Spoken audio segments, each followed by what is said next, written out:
느낌으로 가시면 좋을 것 같습니다. 음, 그래서 충분할 거라고 생각했는데 저희가 아직 세금 부분도 못 다뤘어요. 그래서 오늘은 이제 그 가장 기초 단계에서 많이 묻는 질문들을 그냥 간략하게 소개를 한번 하고 세금 정도 그 정도만 한번 설명을 드리고 좀 일찍 끝나도록 하겠습니다. 네, 그래서 가장 첫 번째 질문, 아이템 소싱 어떻게 해야 하나요? 예. 어, 방법론이 많이 있겠지만, 다양하게 있겠지만, 사실은 또 방법이 없기도 해요. 그래서 중요한 것은, 글로벌 시장으로 나가고 하시려면 조금, 어, 힘드시더라도, 아니면 첫발이 좀 느리시더라도, 프라이빗 라벨을 만들어서 가시는 것, 즉, 자기 브랜드를 만들어 가시는 것을 추천을 드립니다. 저희가 이제 그대로 진행을 하기 위해서 그냥 있는 위탁 제품을 가지고 진행을 좀 수업 시간에 해봤어요. 거의 시간 낭비라고 보시면 될 것 같습니다. 그 위탁 제품을 하더라도 아니면 사입 제품을 하시더라도 그것을 보시다시피 한번 경험해 보셨다시피 제품과 제품으로 묶는다든지 패키지 상품을 만들다라든지 아니면 소규모로 해서라도 자사 브랜드를 한번 만들어 보라는 걸 꼭 권하고 싶습니다. 그리고 그 계획하에서 저희가 이제 아이템 소싱을 좀 더 자세히 하려고 한다면 전시회 정도는 꼭 한 번 정도 가보셔야 된다. 그것도 조금 여건이 되지 않는다라고 하면 알리바바와 아마존 실제 판매되는 공간을 동시에 좀 비교를 해보셔야 될 것 같아요. 예. 그래서 가정을 시뮬레이션을 제가 직수입도 했다라는 가정 하에도 해보고 직접 보내는 거에서 운송료도 체크해보고 이렇게 좀 해보시면 좋을 것 같고요. 그래서 비교를 하실 때는 소싱 비교하실 때 전시해서 보시고 어, 전체적인 어떤 그림이나 아이템 카테고리를 정하시면 될 것 같고요. 어, 일단 카테고리가 정해진다라고 하시면 또 아마존 내에 베스트셀러, 셀링 아이템 쪽 보셔서 또 같이 접목을 하시면 좋을 것 같습니다. 예. 그래서 가장 시간이 많이 드는 곳이 아이템 소싱일 것 같아요. 예. 그렇게 진행하시면 되고요. 아마존에서 판매를 시작하려면 어떻게 해야 하나요? 음, 사실 온라인 시스템이기 때문에 여기엔 두 가지 질문이 들어가 있겠죠. 하나는 제가 글로벌 셀러로서 무엇을 해야 할까요? 라는 질문과 어, 또 한 가지는 어,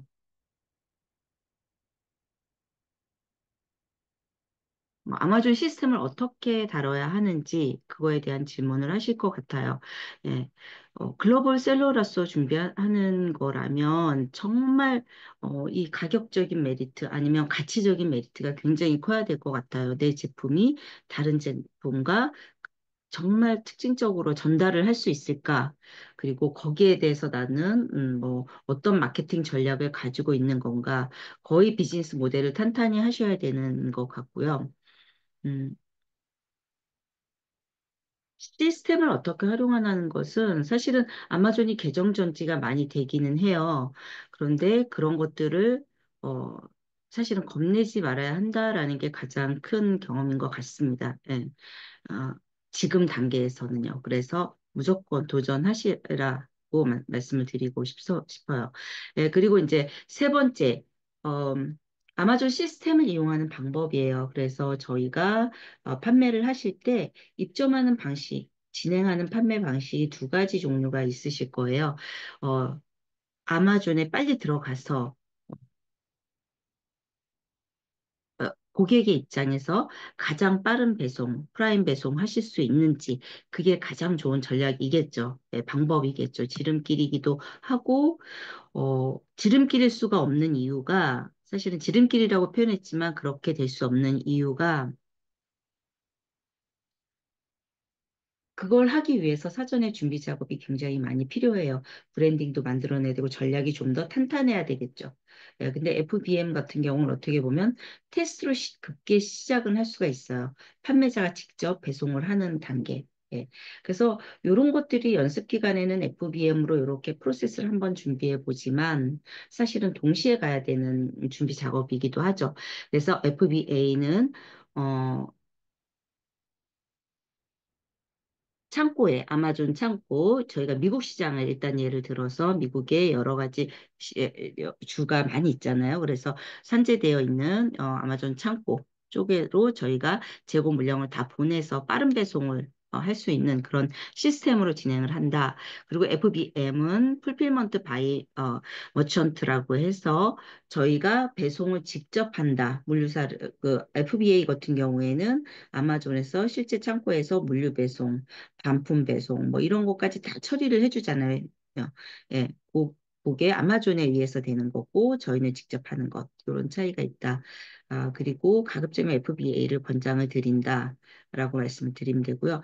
카테고리 승인이라는 것은 저희가 제품을 등록하는 단계에서 보게 되면 어, 증명을 해야 되는 부분이 있어요. 카테고리별로 수수료도 다 다르고 예, 그러기 때문에 증명을 해야 되는 게 저희가 이제 이 제품을 뭐 어떤 제품인지를 증명해야 되고요. 안전성이 이상이 있는 건지 아닌지를 승인을 받아야 되고요. 예, 그리고 그랬기 때문에 저희가 제품 같은 것들을 정확한 카테고리에 등록을 하고 실제로 뭐 제품 포장이라든지 브랜드라든지 이런 표시들이 제대로 되어 있는 사진을 등록을 하게 됩니다. 그렇게 되면서 승인의 과정을 거치게 되실 거예요. 예. 그래서 그 단계에서 인증이나 이런 것들이 제대로 갖춰지지 않는다라고 하면 이제 그 반려되는 그런 순을 가지시는 그런 단계다라고 보시면 돼요. 그래서 어렵게 생각하시지 않으면 돼요. 저희가 쿠팡에도 들어가도 어디에 뭐 식품은 정확히 식품에 위치하고 뭐 그런 카테고리 분류를 하듯이 그게 조금 더 글로벌 기업에서 강력하다. 그렇게 이해를 하시면 될 것 같아요. 까다롭다. 그래서 승인이 좀 잘 안 되는 제품들 같은 경우에는 사입 제품 네, 그런 것들은 제대로 잘 안 될 경우가 있으시죠.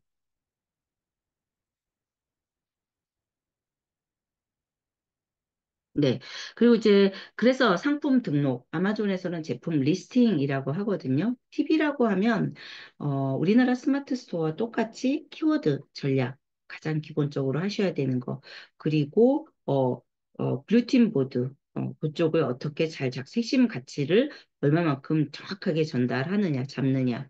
예, 그리고 키워드를 등록할 때 우리나라와는 다르게, 영어 특성, 언어의 특성이라고 보시면 돼요. 우리나라는 단어별로 나선다고 하면 구적인 것들, 영어 어문 구처럼 표현을 하시고, 그리고 뭐 연령을 사용을 하시고, 똑같아요. 근본적인 키워드 전략에서 보면, 어떻게 보면, 그렇게 사용이 된다라고 이해를 하시면 되고, 계정이 정지되거나 하는 경우가 계정 투명성을 굉장히 중요시 여겨요, 6번에.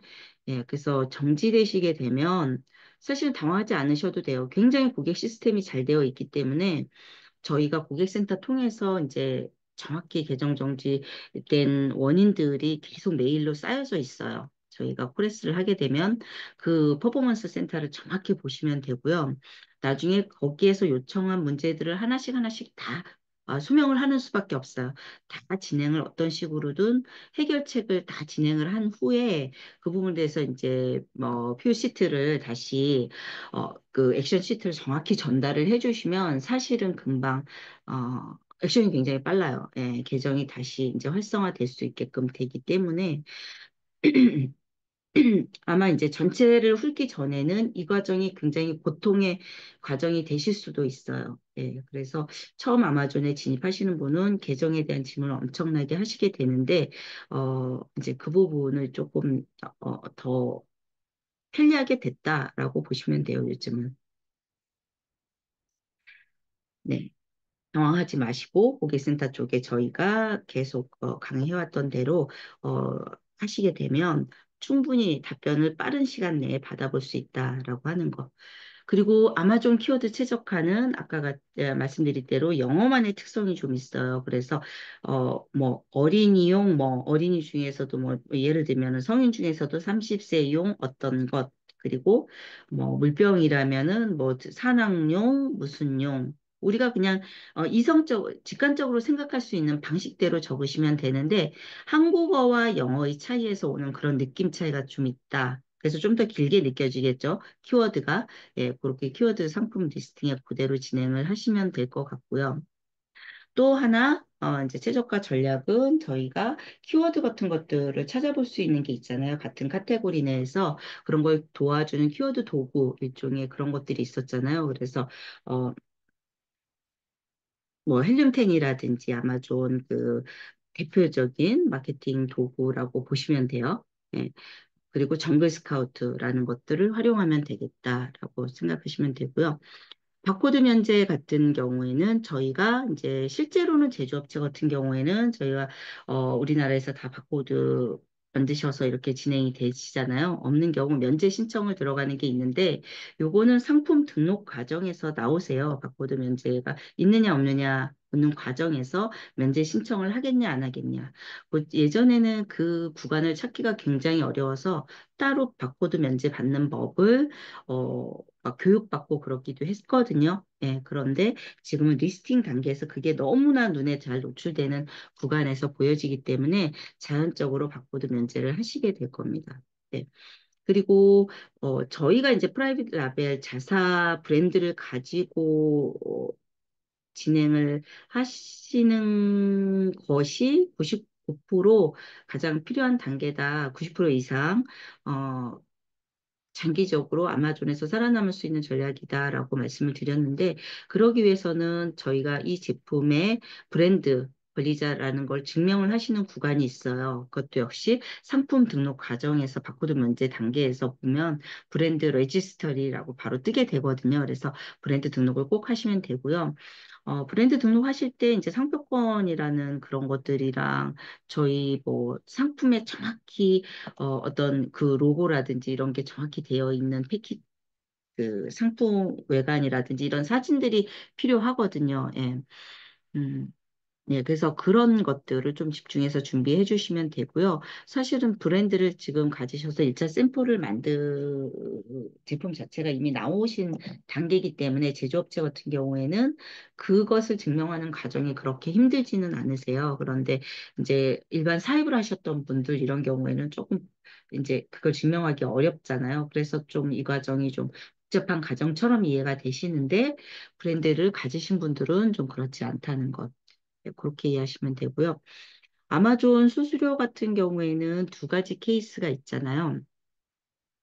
상품을 등록하실 때 저희가 그냥 상품 올리는 것마다 이렇게 그 고정 수수료를 좀 하겠다, 상품 등록 수수료를 내고 하겠다, 이런 경우가 있고, 저희가 월 구독료처럼 나가는 경우가 있어요. 그래서 두 가지 케이스라, 저희 테스트하는 단계에서는 이제 그냥 등록이 몇 개 안 될 거고 또 시간이 또 개설해 놓으시고 또 오래 가시고 막 계정이 막히시고 이렇게 하실 수가 있거든요. 그래서 그냥 등록 수수료를 내는 걸로 진행을 하시는 것도 나쁘지 않다라고 말씀을 드렸고, 어,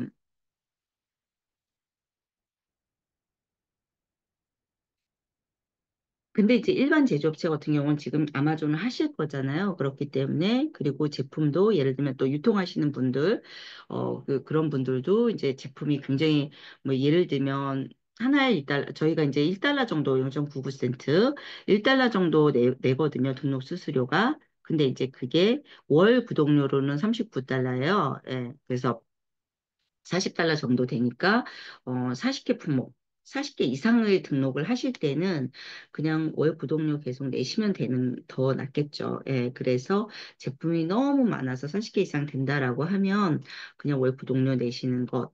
뭐 이런 식으로 설명을 좀 드렸었어요. 예. 그래서 기본 이제 등록 수수료가 그렇게 있으실 거고요. 이제 그 이게 팔릴 때의 수수료, 그리고 이제 FBA로 창고로 보내실 경우에는 창고 수수료, 뭐 이런 것들이 굉장히 발생이 다 되겠죠. 반품 뭐 이런 것들 관련 수수료, 그리고 이제 거기에 뭐 예를 들면 나중에 대금을 받으실 때도 이제 환전하시는 단계에서 환전 수수료, 뭐 그런 것까지 되겠죠. 그리고 어, 부가세, 판매세. 우리의 부가세에 해당되는 거죠. 그런 것들. 또 원천세, 이런 것들이 들어갈 거라는 것. 그렇게 종류 이해하시면 되고요. 물류회사 같은 경우에는 FBM 같은 경우는 저희가 뭐 가장 싼 일반적인 조금 고객을 기다리게 할 수 있다라고 한다면 EMS, 우체국의 EMS보다 조금 더 한 단계 더 낮은 단계의 조금 더 기간이 더 길고 또 더 저렴한 것도 또 있어요. 예. 그래서 그런 것들 사용하셔도 되고, 뭐 특송은 DHL, 페덱스 이런 거잖아요. 그런 것도 있지만 이제 저희가 일반적으로 타 물류사를 활용하게 되겠죠. 예. 그래서 타 물류사를 진행을 하실 때 이제 해외 배송 하시는 물류사를 좀 찾아보셔서 계약을 하시면 되고요. 그럴 경우에는 저희가 물류회사까지만 보내드리고 그 물류회사에서 운송회사에서 전체를 총괄하는 그런 기준이 될 거예요. 요때 이제 세금 사항을 어떻게 할지도 한번 물어보셔도 되고요. 예.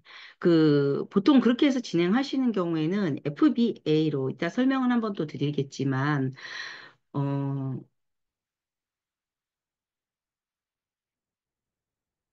FBA로 진행하는 경우 우리가 창고로 보내잖아요. 그것도 수출에 해당되거든요. 예, 그럴 때는 이제 물류회사한테 그거까지도 부탁을 하실 수가 있죠. 예. 저희가 일일이 수출 신고를 직접 관세청에 해도 되지만, 예, 그거를 저희가 대신 물류회사한테 진행해서 수출 신고하신 내역을 받아보는 그런 순을 택하셔도 됩니다. 예, 그렇게 하고요.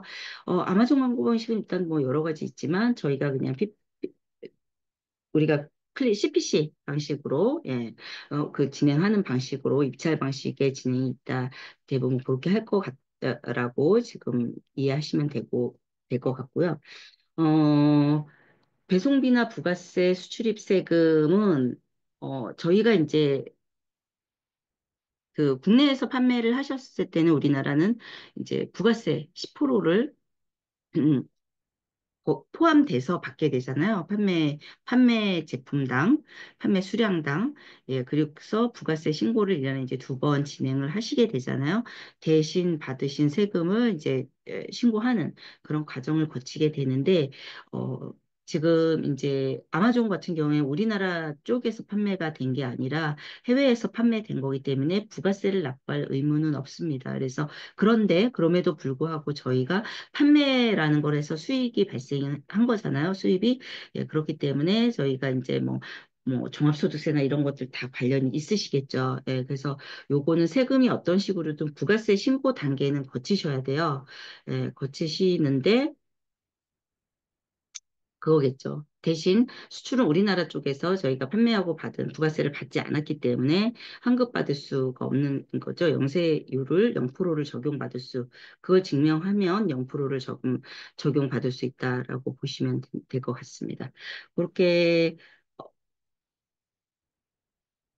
예, 그래서 영세율을 적용받으실 수 있고, 어, 배송비 물류센터 진행하고, 또 뭐, 미국 것도 간단히 설명하면 미국 같은 경우에는 이제 용어가 다르죠. 예, 용도가 다르겠죠.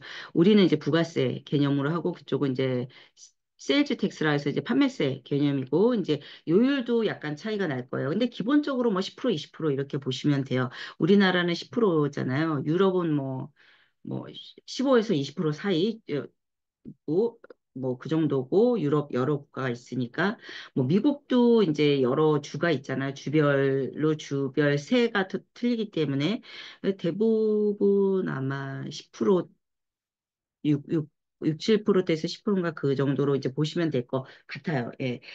거기는 이제 판매세라고 하고 근데 이제 미국 시장만 진행하실 때는 어 그 지금 이제 미국에서는 그거 별도로 처리가 되고 있죠. 예.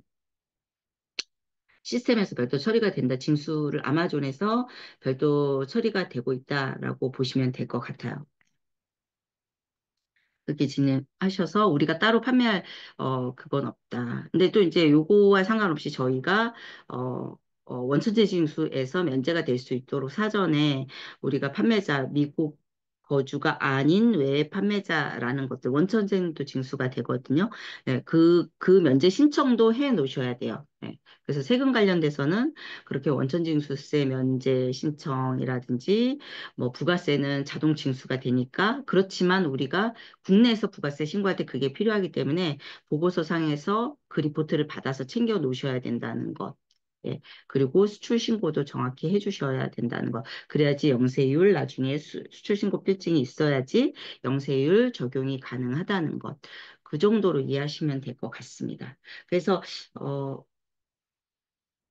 지금 이제 마지막 부분이라 그냥 이제 계속 들어왔다라는, 라는 전제 하에서 되게 그냥 빠르게 지금 아무 생각 없이 저도 말씀을 좀 드렸어요. 그래서, 더 추가적인 질문들이 있거나 이러면, 어, 일단은 조금